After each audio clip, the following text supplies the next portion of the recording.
और आइए नमस्कार, मैं आपके साथ इंद्रजीत सिंह राजपूत। आप देख रहे हैं टीवी1 न्यूज नेटवर्क। आइए लेकर चलते हैं आपको खबरों की ओर। खबर आ रही है आंवला से, जहां आंवला में आज उत्तर प्रदेश के मुख्यमंत्री योगी आदित्यनाथ एक चुनावी जनसभा को संबोधित करने पहुंचे।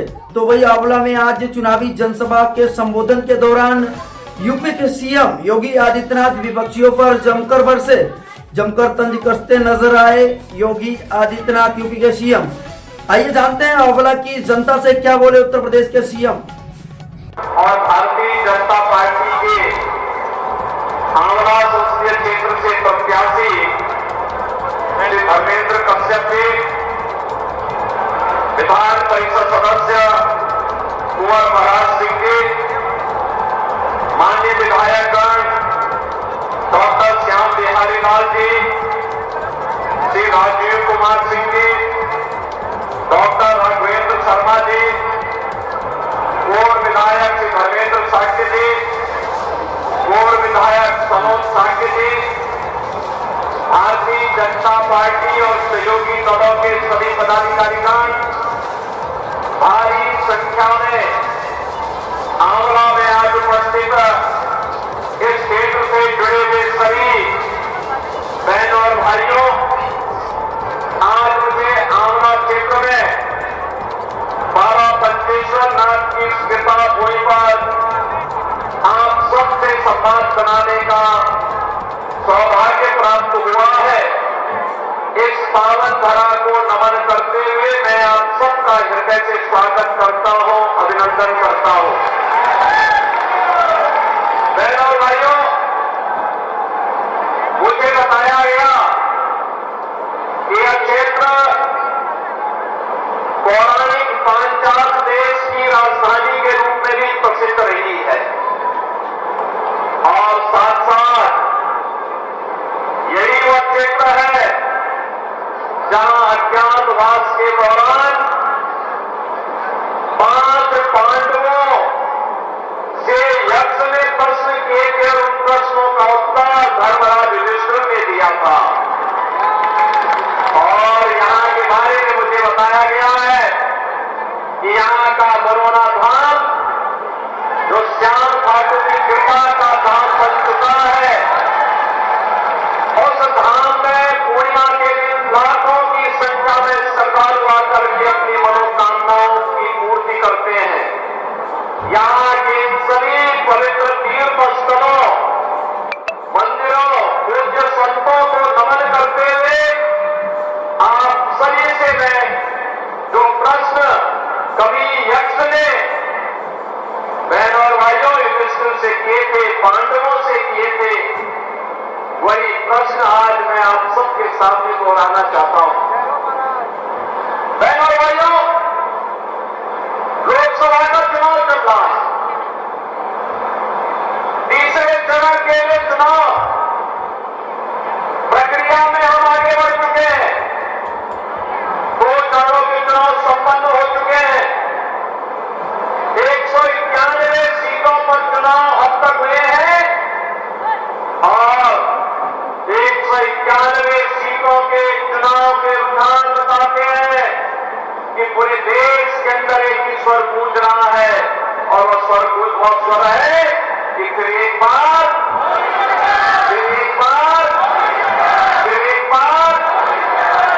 मोदी सरकार।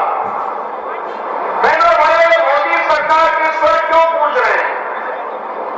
इसका कारण है मोदी जी ने 10 वर्ष के अंदर देश की कायाकल्प की है, भारत को एक नई पहचान दी है, भारत का दुनिया के अंदर सम्मान बढ़ाया है, भारत की सीमाओं की सुरक्षा की है, भारत के अंदर आतंकवाद और नक्सलवाद की समस्या का समाधान किया है, विकास के बड़े बड़े कार्यों को बिना भेदभाव के देश के अंदर लागू करके भारत को दुनिया की एक बड़ी ताकत के रूप में स्थापित करने के लिए कार्य किया है और गरीब कल्याणकारी योजनाओं का लाभ बिना भेदभाव के गांव, गरीब, किसान, नौजवान, महिलाएं और समाज के सभी तबके को उपलब्ध करवाने का काम किया है।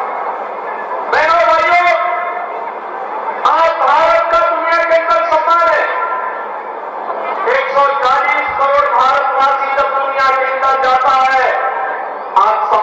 निगाहों से देखा जाता है, लेकिन 2014 के पहले ऐसा नहीं था। आज भारत की सीमाएं सुरक्षित है, लेकिन 2014 के पहले ऐसा नहीं था। 2014 के पहले दुश्मन कभी भी भारत की सीमा में घुसपैठ कर जाता था। आतंकवाद और नक्सलवाद 2014 के पहले सिर्फ करके बोल रहा था। आज आतंकवाद और नक्सलवाद की समस्या का समाधान हो गया है, और अब तो कहीं जोर से पटाखा भी फूटता है ना, तो पाकिस्तान सफाई देता है कि नहीं, मेरा इसमें हाथ नहीं है। ये वही हिंदुस्तान है 2014 के बाद के हिंदुस्तान को पहचानो। आज हाईवे बन रहे हैं, रेलवे के काम हो रहे हैं, मेट्रो की लाइन बिछ रही है, रैपिड रेल बन रहे हैं, IIT, IIM, multi medical college, IIT, NIT, world class university, ये सभी बन रहे हैं। नए नए उद्योग लग रहे हैं, हर घर नल की योजना भी लागू हुई है। और यही नहीं बहनों और भाइयों, गरीब कल्याणकारी योजनाओं का लाभ इस रूप में 80 करोड़ लोगों को फ्री में राशन की सुविधा का लाभ, 60 करोड़ लोगों को 5 लाख रुपए की स्वास्थ्य बीमा का कवर, 50 करोड़ लोगों के लिए बहनों और भाइयों जनधन अकाउंट खोलने का कार्य, और यही नहीं 12 करोड़ किसानों को किसान सम्मान निधि का लाभ, 12 करोड़ लोगों के घरों में शौचालय का निर्माण, 10 करोड़ घरों में उज्ज्वला योजना की रसोई गैस के सिलेंडर, मोदी जी ने कनेक्शन दिए। होली और दीपावली में उत्तर प्रदेश सरकार फ्री में रसोई गैस भी उपलब्ध करवाने का काम कर रही है उन लोगों को। बहनों और भाइयों, 4 करोड़ गरीबों के मकान बन गए, और अगले 5 वर्ष के लिए 3 करोड़ नए मकान बनाने का भी संकल्प मोदी जी ने कर लिया। आप सोचो कि जितनी योजनाएं दी गई, किसी जाति मजहब को ध्यान में रख के दी गई क्या? बिना भेदभाव के सबको दी गई। लेकिन आज जो प्रश्न मैं आपसे करने वाला हूं, वह प्रश्न वही यक्ष प्रश्न है जो कभी यक्ष ने धर्मराज युधिष्ठिर से किए थे, और उस समय उन्होंने जो प्रश्न किए थे वो तो 100 थे, लेकिन मैं केवल 10 प्रश्न पूछना चाहता हूं। और आप पूछिए, ये सपा बसपा कांग्रेस के प्रत्याशियों से प्रश्न पूछिए, ये प्रश्न से पूछिए और उनसे बोलिए कि कांग्रेस सपा बसपा को देश के अंदर, कांग्रेस को लगभग 60 से 65 वर्षों तक शासन करने का अवसर प्राप्त हुआ था। समाजवादी पार्टी, बहुजन समाजवादी पार्टी को प्रदेश के अंदर 3-4 बार सत्ता में आने का अवसर प्राप्त हुआ था।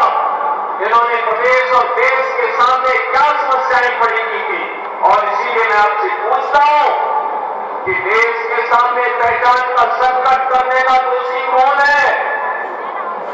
देश के सामने सुरक्षा का संकट पैदा करने वाले कौन दोषी है? देश को विकास से वंचित करने के दोषी कौन? देश में भूखमरी से हुई मौतों का दोषी कौन? देश में अन्नदाता किसानों की मौत का जिम्मेदार कौन? प्रधानमंत्री कांग्रेस की सरकार में अन्नदाता किसान करता था, इसका दोषी कौन है? सपा बसपा कांग्रेस की सरकार में तुष्टीकरण की नीति, घातक नीति के कारण हुए दंगे, निर्दोष लोगों की मौतें और व्यापारियों को हुए नुकसान का दोषी कौन? भ्रष्टाचार की भीषण समस्या के कारण भारत का विकास प्रभावित हुआ, इसका दोषी कौन? पलायन और बेरोजगारी की समस्या के कारण 2014 के पहले जिन नौजवानों ने पलायन किया था, उनके जीवन के साथ खिलवाड़ हुआ था, इसका दोषी कौन है?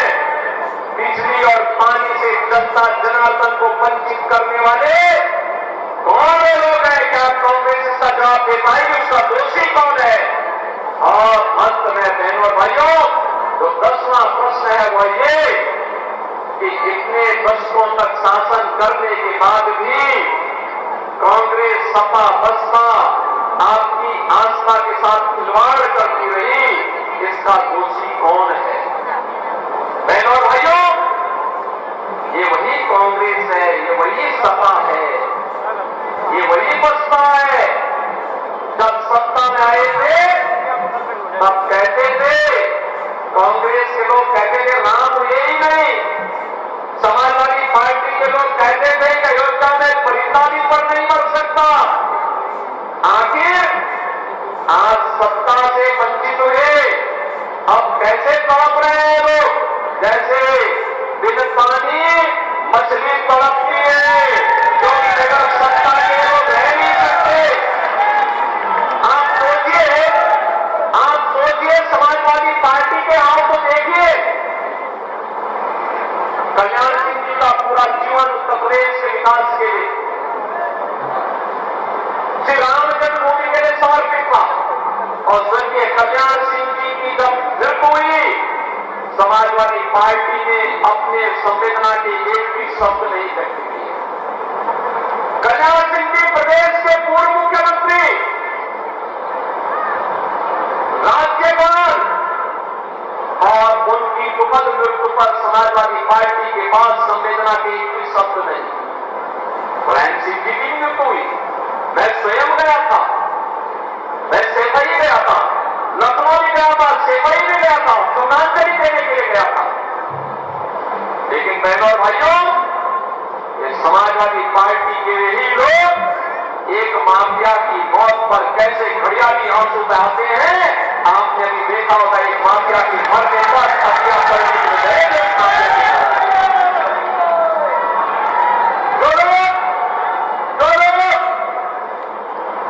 हिंदुओं के मरने पर संवेदना न व्यक्त कर सकते हो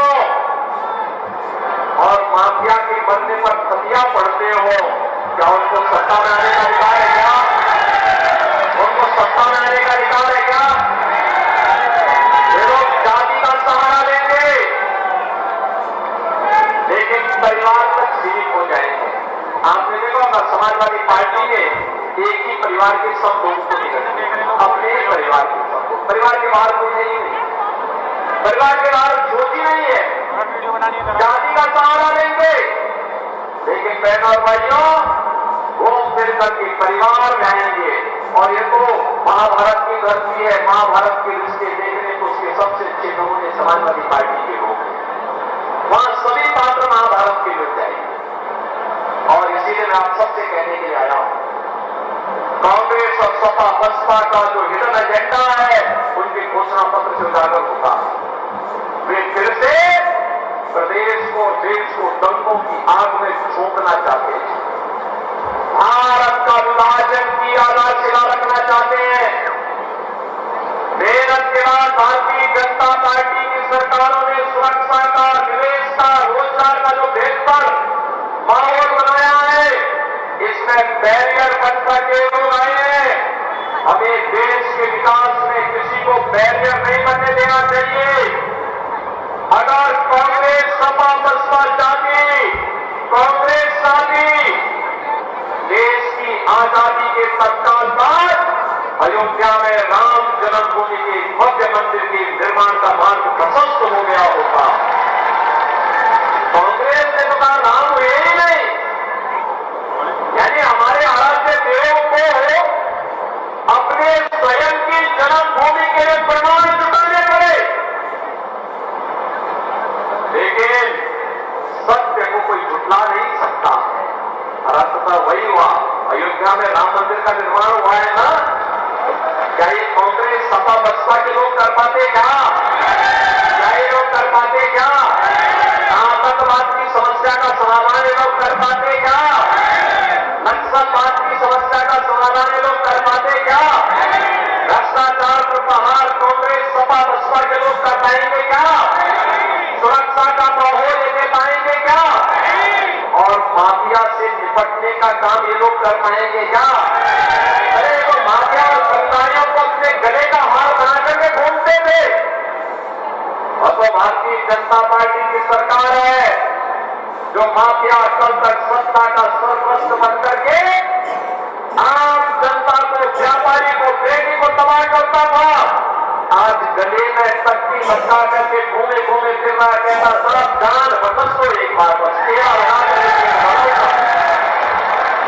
और इन माफिया अपराधियों को ठेला लगाने के लिए मजबूर कर दो। मेहनत कैसे होती है ये करना सिखाओ इनको, नहीं तो ये लोग गरीबों के हाथों पर टकैती डालेंगे, कमजोर लोगों को तबाह करेंगे, व्यापारियों से रंगदारी वसूली करेंगे, नौजवानों के हाथों में तमचा लहराने का काम करेंगे। हमें नौजवानों के हाथों में तमचा नहीं, हमें उसके हाथ में टैबलेट देना है, टैबलेट जिससे वहां एक स्मार्ट यूथ के रूप में देश के विकास में और मोदी जी के विजन के अनुरूप विकसित भारत के निर्माण में अपना योगदान कर सके। हमें व्यापारी से रंगदारी वसूली करने वाले लोग नहीं चाहिए, व्यापारी को स्वनिधि देने वाली सरकार चाहिए, स्वनिधि का तोहफा देने वाली सरकार चाहिए।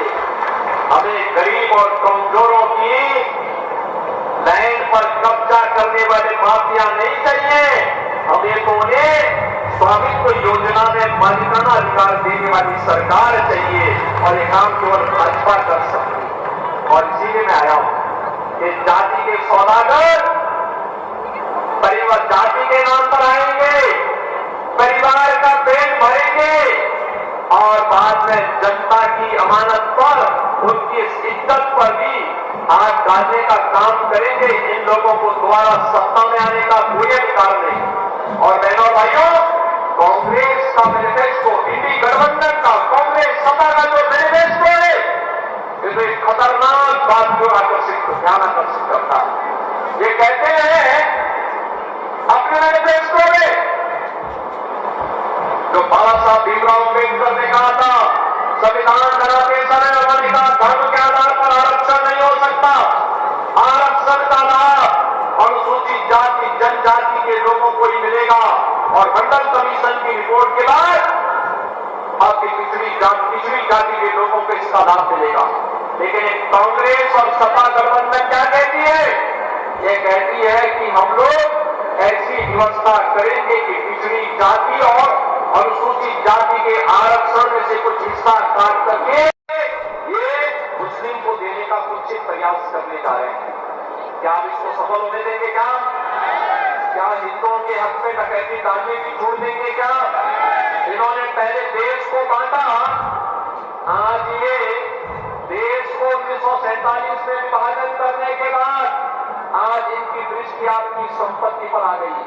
अभी कहते हैं हर भारतीय की संपत्ति का सर्वे करवाएंगे, सर्वे करा करके फिर ये कहेंगे इसमें विरासत टैक्स लगेगा और विरासत टैक्स के आधार पर क्या कहेंगे कि आपके बाप दादों की जो संपत्ति होगी, घर होगा, खेत होगा, खलिहान होगा, फिर उसमें कहेंगे कि इसमें से आधा संपत्ति में विरासत टैक्स में सरकार ले रही है